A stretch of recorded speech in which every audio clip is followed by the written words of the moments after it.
14-ാം നൂറ്റാണ്ടിൽ നിർമ്മിക്കപ്പെട്ട ക്രിസ്തുവിന്റെ ക്രൂശിത രൂപം വണങ്ങാൻ സെന്റ് പീറ്റേഴ്സ് ബസിലിക്കയിൽ തീർത്ഥാടകരുടെ പ്രവാഹം.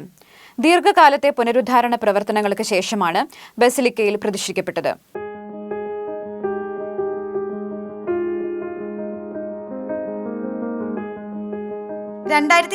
ഫ്രാൻസിസ് പാപ്പ കരുണയുടെ ജൂബിലി വർഷം പ്രഖ്യാപിച്ചതോടനുബന്ധിച്ചായിരുന്നു നൂറ്റാണ്ടുകളുടെ വിസ്മൃതിയിൽ ഏറെ കേടുപാടുകൾ സംഭവിച്ച ഏറ്റവും പുരാതനമായ ഈ ക്രൂശിത രൂപം പുനരുദ്ധരിക്കാൻ ആരംഭിച്ചത്.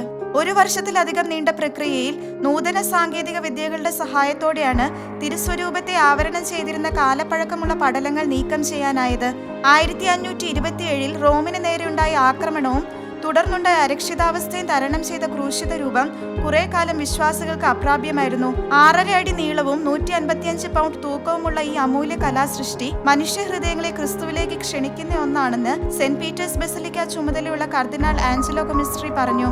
സഭാ ചരിത്രത്തിലുടനീളം വിശുദ്ധ ഫ്രാൻസിസ്, സിയനയിലെ വിശുദ്ധ കാതറിൻ എന്നിവരാൽ വണങ്ങപ്പെട്ട പ്രസ്തുത രൂപം നേരിൽ ദർശിക്കാൻ ആയിരക്കണക്കിന് തീർത്ഥാടകരാണ് ബസിലിക്കയിൽ എത്തുന്നത്.